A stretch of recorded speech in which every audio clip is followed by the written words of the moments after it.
El tema que les voy a explicar hoy es dinámica. Dinámica, recordemos que es una parte de la mecánica, ¿no? Recordemos que la mecánica, para facilitar su estudio, se divide en una serie de ramas, ¿no? La primera de ellas se llama mecánica, la segunda de ellas se llama óptica, la otra es acústica, la otra es ondas y la última es electromagnetismo. Y de estas 5 partes en las cuales se divide la física clásica, la primera de ellas, la mecánica, que es la que estudia el movimiento de los cuerpos y las causas que lo producen, se dividen en 3 partes, que son la cinemática, que fue lo que ya evaluamos en la primera cohorte, y estática y dinámica, que es lo que vamos a evaluar en esta segunda cohorte.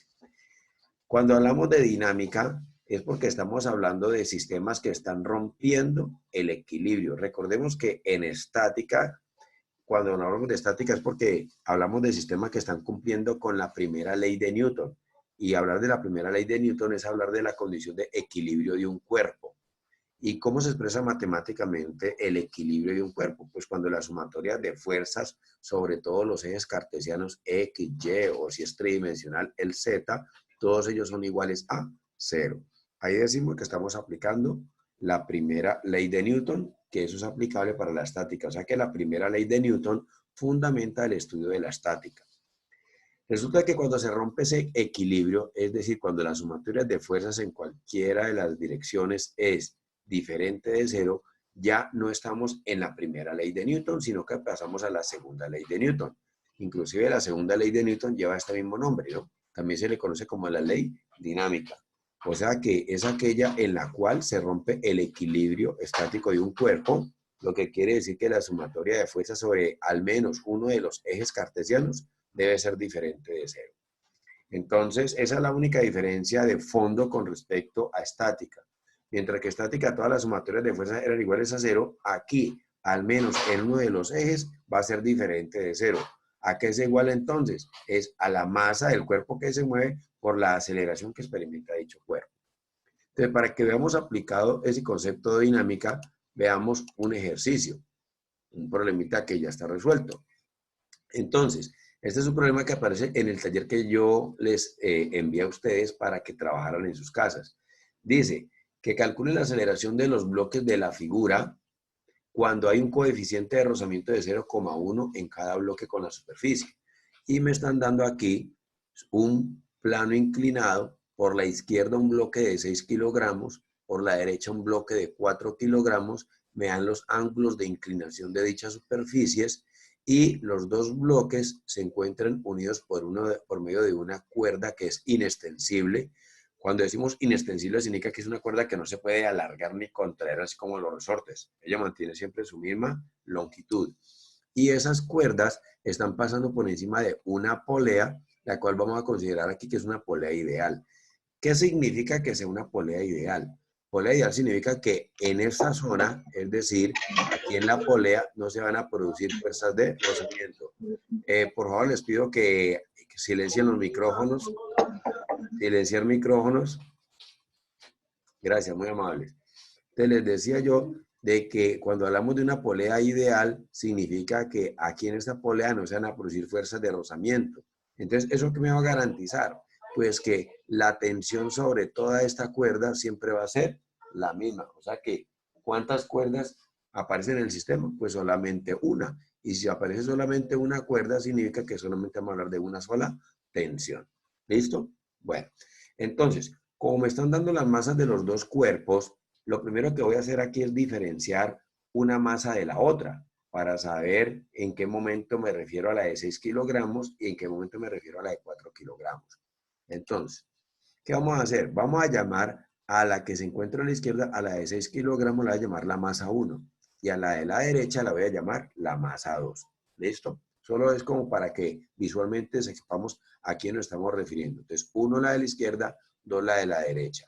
Resulta que todos los problemas, tanto de estática como dinámica, tienen como un algoritmo básico para poderlo resolver. ¿Cuál es ese algoritmo? Cuando yo les envío a ustedes los ejercicios resueltos, yo se los dejaba inclusive encerrados dentro de unas nubecitas. La primera de ellas es que primero hay que hacer el diagrama de fuerzas.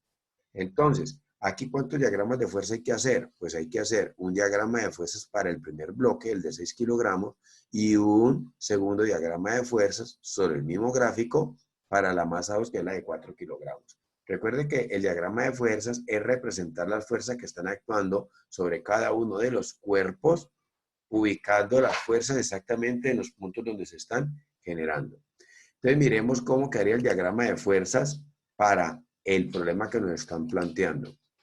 Entonces, aquí he representado las fuerzas que yo considero que no creo que les haya generado ningún tipo de confusión con base en las tareas que ustedes me han entregado. Aparece la tensión en la cuerda. Si voy a analizar el primer bloque, el bloque 1, aparece la tensión en la cuerda. Noten ustedes desde dónde se dibuja la tensión. Eso hay que prestarle mucha atención. Vea, desde el punto de contacto entre la cuerda y el bloque, y sobre la misma cuerda quedaría el vector tensión. El peso es un vector que se dibuja desde el centro de este rectángulo. El centro de ese rectángulo se llama el centro de gravedad, o también recibe el nombre de centro geométrico. Se dibuja ese vector dirigido ¿hacia dónde? Hacia el centro de la Tierra. Entonces, el peso, recuerden ustedes que es el producto de la masa por la gravedad, y estamos trabajando con una gravedad de 10 metros sobre segundo cuadrado. O sea que cuando multiplico esta masa de 6 kilogramos por los 10 metros sobre segundo cuadrado, obtengo estos 60 newton. Y por último, la normal. ¿Qué es la fuerza normal? Pues es la fuerza que está ejerciendo el piso, en este caso, esta superficie que está inclinada a 53 grados, perpendicular, mire, ese vector normal 1, le colocamos 1 porque está actuando sobre el bloque número 1, debe formar un ángulo de 90 grados con la superficie. Aquí tenemos la normal 1. Lo mismo hacemos con el segundo cuerpo. Le repitamos el peso dirigido hacia el centro de la Tierra, la tensión desde el punto de contacto entre el bloque y la cuerda y sobre la misma cuerda, y la normal 2 que se dibuja perpendicular a la superficie. ¿Que por qué no llamo a esta tensión 1 y a esta tensión 2? Yo lo explicaba hace un momento que estábamos trabajando con una polea de tipo ideal. ¿Qué significa que esta polea sea ideal? Pues esta polea no genera ningún tipo de fricción ni para la derecha ni para la izquierda, o sea, no genera ningún tipo de oposición. Lo que quiere decir que la fuerza de tensión que se genera aquí se transmite a lo largo de toda esta cuerda. Pero aquí hay una fuerza que no aparece. ¿Listo? Resulta que en el enunciado me están diciendo que mire, hay un coeficiente de rozamiento. Si el problema me hubieran dicho que no existe rozamiento, pues el diagrama de fuerza nos quedaría así. Es decir, que en el problema no habría fuerza de rozamiento. Pero como aquí me están diciendo de que existe un coeficiente de rozamiento de 0,1 en cada bloque con la superficie, es decir, que en esta zona de contacto entre el bloque 1 y el plano inclinado, el coeficiente μ, coeficiente de rozamiento es 0,1, igual que aquí. Se puede dar el caso de que el coeficiente de rozamiento en la superficie 1 tenga un valor, mientras que en la superficie acá del bloque 2 tenga un valor diferente. Eso lo tienen que decir en el enunciado. Entonces la pregunta que surge es, bueno, para poder dibujar yo la fuerza de rozamiento, pues eso va a depender de hacia dónde se mueve el sistema, porque me están pidiendo aquí que calcule que la aceleración de esos bloques. Entonces en este momento no tengo, digamos, definido si el sistema se está moviendo hacia la derecha o se está moviendo hacia la izquierda. Y en ninguna parte del enunciado me dicen hacia dónde se mueve, ni aparece un vector o algo, o una flecha que me indique el sentido de rotación de esta polea. Entonces, como no sé hacia dónde se mueve, yo debo considerar los dos casos. ¿Listo? Entonces, miremos cuáles son los dos posibles casos que se pueden presentar. Entonces, los dos casos. El primero, que el sistema se mueva, aquí como estoy indicando en la parte superior de la polea, que el sistema se mueva hacia la izquierda. Es decir, que este peso 1 esté jalando al cuerpo número 2. O sea que el cuerpo 1 estaría descendiendo en el plano inclinado, mientras que el cuerpo 2 estaría subiendo. Esta es una posibilidad. Ahora, ¿y por qué dibujamos la fuerza de rozamiento aquí hacia arriba y aquí hacia abajo? Porque recuerden que la fuerza de rozamiento, en este caso cuando hay cuerpos en contacto, se opone al movimiento de los cuerpos. Lo que quiere decir que si el cuerpo 1 está descendiendo, la fuerza de rozamiento tiene que ir en sentido contrario, o sea, hacia arriba del plano inclinado. Y como el cuerpo 2 está ascendiendo, pues la fuerza de rozamiento va en sentido contrario, es decir, hacia abajo del plano inclinado, el de 37 grados. Este es el primer caso. Segundo caso, pues que ahora el sistema esté moviéndose ya no hacia la izquierda, sino hacia la derecha. Entonces, ahora el bloque 1 no estaría descendiendo, sino que estaría subiendo y el bloque 2 estaría descendiendo. En ese caso, ¿qué efecto produce eso? Pues que estas fuerzas de rozamiento ahora se van a invertir. Entonces, como el bloque 1 está subiendo, la fuerza de rozamiento se dibuja en sentido contrario. Y como el bloque 2 está descendiendo, la fuerza de rozamiento se dibuja en sentido contrario, es decir, hacia arriba. Entonces, surge aquí una disyuntiva. ¿Cuál de los dos sistemas de fuerzas es el real? Entonces, ahí es donde ustedes tienen que someter a análisis los valores que le están dando en el problema.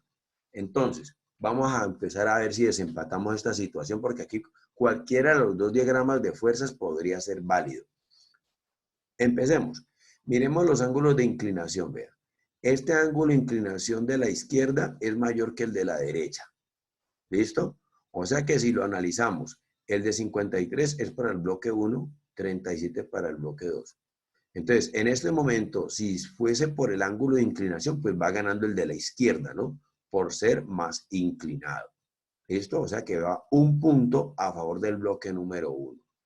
Ahora, otro punto que podemos analizar, miremos los pesos. El peso del bloque 1 es de ¿cuánto? 60 newton, mientras que el de 2 es 40 newton.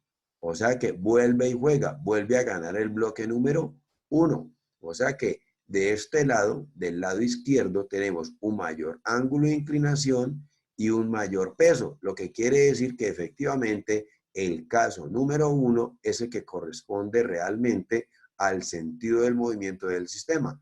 Y este va a ser el diagrama de fuerzas con el que vamos a seguir trabajando de aquí en adelante. O sea que este es el diagrama de fuerzas del problema que estamos trabajando en este momento. Continuamos.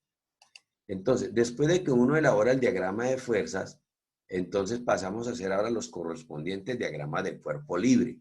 Recuerden que como su nombre lo indica, ¿qué es un diagrama de cuerpo libre? Pues es mostrar únicamente, en este caso, el bloque de masa 6 kilogramos, él solito, con las fuerzas que están actuando sobre él. Y estas son las fuerzas que habíamos representado en el diagrama de fuerzas. Aquí el único dato conocido es el peso. Y el otro era el ángulo de inclinación. Entonces, aquí tenemos el diagrama de cuerpo libre para el bloque número 1. Después de hacer uno el diagrama de cuerpo libre, trasladaba uno todos estos vectores a un plano cartesiano, es decir, convertir todos los vectores en vectores concurrentes, todos dibujados desde el origen, normal 1, fuerza de rozamiento 1, la tensión y el peso. Lo que aparece aquí representado con líneas punteadas es para poder demarcar cuáles son las componentes de quién. Las componentes del peso 1 sobre un eje y sobre el otro. Aquí hay que tener mucho cuidado con los nombres de los ejes. Por allá en un problema de estática yo les decía, y aparecía manera de nota, que el eje X, ojo, el eje X debe ir paralelo a la superficie inclinada. Recuerden que estamos trabajando con el bloque de la izquierda, y en el bloque de la izquierda la inclinación se encontraba de esta manera. ¿Listo? La superficie inclinada. Es decir, que paralelo a esta superficie inclinada es que debe ir el eje X. Por eso este se llama el eje X y perpendicular tenemos aquí el eje Y. Ahora, ¿cómo se asignan los sentidos? Pues recuerden ustedes que de cinemática nosotros acordamos que hacia donde se mueva inicialmente el sistema, pues para allá es positivo. Este bloque, recordemos que, de acuerdo con el análisis que acabamos de hacer, este bloque está descendiendo por ser más pesado. Por lo tanto, se estaría moviendo hacia acá. Este sería el sentido positivo y este vendría siendo el sentido negativo. Mientras que en el eje Y, como no hay movimiento, ustedes pueden colocar los sentidos como usted quiera. Ustedes representan el ángulo de inclinación de la superficie aquí en el plano cartesiano y haya las componentes del peso 1 en el eje y la componente del peso 1 en el eje X. Después de que ustedes tengan ya estas fuerzas dibujadas en el plano con sus respectivas componentes, lo último que queda es aplicar ¿qué? Pues ya no aplicar como hacíamos en estática, es que aplicar la primera ley de Newton. O sea, la primera condición de equilibrio, que las sumatorias de fuerzas eran iguales a 0. Aquí hay un eje cartesiano sobre el cual el movimiento es diferente de 0. O sea, la sumatoria de fuerza o la fuerza neta es diferente de 0, que en este caso sería sobre cuál eje, el eje X. Recordemos que en el eje X este bloque está descendiendo. O sea que en el eje X es que se igualaría ¿a qué? A masa por aceleración. Miren, entonces aquí aparece que la sumatoria de fuerzas en X igual a la masa 1. Ojo, estos subíndices hay que colocarlos. ¿Por qué? Porque hay que diferenciar una masa de la otra. Si ustedes colocan únicamente aquí M y no identifican cuál es la masa, se presta para muchas especulaciones ahí. ¿A quién se refiere? ¿Masa 1 o masa 2? Entonces, por favor, es obligatorio que me le coloquen los subíndices a las variables para diferenciar una de la otra. Entonces, en el eje X iguala a masa 1 por aceleración porque hay movimiento, mientras que en el eje Y sí se iguala a 0, o sea que en el eje Y sí hay equilibrio. Y hace la sumatoria de fuerzas en Y. Miren, normal 1 menos el peso 1 en Y, reemplaza y despeje aquí la normal 1, que la sumatoria de fuerzas me sale más cortica. Hago la sumatoria de fuerzas en X, entonces mire que en X hay 3 vectores, vea. Hacia el sentido positivo aparece esta componente, vea, la componente del peso 1 en X. Pero hacia el sentido negativo aparecen 2 vectores que son la fuerza de rozamiento sobre el bloque 1 y la tensión. Y esto es igual a la masa 1 por la aceleración. ¿Qué es lo que viene en adelante? Pues reemplazar esta componente del peso 1 en X, aquí aparece 60 newton por el seno de 53. Recuerden ustedes cómo se define fuerza de rozamiento. En general, fuerza de rozamiento se define como mu multiplicado por la normal en el sitio, mire, la normal que se produce en el sitio de contacto. Y aquí la normal que se produjo se llama normal 1, por eso pone mu por normal 1. Y acá lo único que conoce es la masa 1, que es de 6 kilogramos. Listo. Por acá de la sumatoria de fuerzas en Y nosotros tuvimos el valor de la normal 1. O sea que esta normal 1 es un dato conocido. Y este mu, que le llaman el coeficiente de rozamiento, recordemos que en el enunciado me dijeron que tenía un valor de 0,1. O sea que reemplazar a mu y normal 1 y resolvemos, obtenemos esta expresión. 44,4 newton menos tensión igual a 6 kilogramos por la aceleración. Ahora, esta tensión como está negativo, yo la voy a mandar para el otro lado y quedaría positiva. Y este 6 kilogramos A, que está positivo, lo mando para el otro lado a restar. Y llegamos a esta ecuación donde aparecen 2 incógnitas, la tensión y la aceleración. A esta ecuación yo no le puedo hacer nada más. A esta ecuación yo le voy a llamar la ecuación número 1. ¿Listo? Bueno, hasta allí terminamos con el bloque número 1. Exactamente el mismo procedimiento vamos a hacer con el bloque número 2. ¿Listo? Primero, vamos a hacer su diagrama de cuerpo libre. Entonces, sacamos el diagrama de cuerpo libre, es decir, sacamos de allá el bloquecito, el diagrama de fuerzas con sus respectivas fuerzas actuando en los sitios que corresponden. Luego dibujamos el plano cartesiano. ¿Listo? Todos los vectores dibujados de manera concurrente. El único vector que quedaría por fuera de los ejes es el peso 2 y hallamos las respectivas componentes. Recuerden ubicar muy bien el ángulo de inclinación que está formando la superficie, ¿no? Aquí en este plano, que a veces cometen ese error. Por ahí en una nota anterior les envié cómo geométricamente es que se obtiene la ubicación de ese ángulo acá en el plano cartesiano para que no van a confundir. Repasen eso. Bueno, se hallan las componentes. Después de que ya tengan las dos componentes, pues hacemos las sumatorias. Hacemos, al igual que en la anterior, las sumatorias de fuerzas en X y las de Y. Ahora, miren los sentidos. ¿Hacia dónde está moviendo este bloque? Recuerden que el bloque 1 lo estaba jalando. O sea que si el bloque 1 estaba descendiendo es porque se está subiendo por el plano inclinado. Por eso hacia arriba, mire, en este sentido colocamos el eje X positivo. ¿Y que por qué esto se llama eje X? Porque este eje X es el que va paralelo a la superficie inclinada. Y este pues sería el eje Y. Ahí pueden colocar los sentidos como usted quiera. Entonces, como en el eje X hay movimiento, significa que la sumatoria de fuerzas en X se igualaría, ¿qué? Pues a la masa de la cual estamos hablando, que es la masa 2, por su respectiva aceleración. Mientras que la sumatoria de fuerzas en Y, pues igual a 0, porque allí hay equilibrio.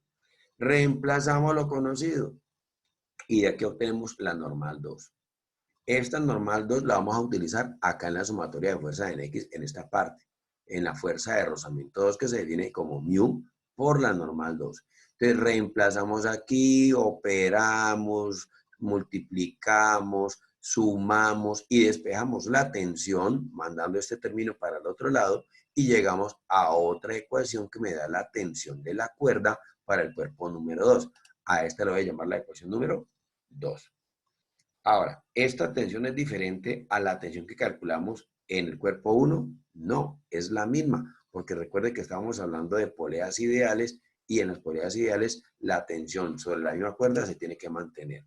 O sea que el último paso que queda es un paso algebraico, que es que igualemos las tensiones de las dos ecuaciones que acabamos de obtener. Entonces, cuando igualamos las dos tensiones, esta era la tensión para el cuerpo número 1 y esta es la tensión para el cuerpo número 2.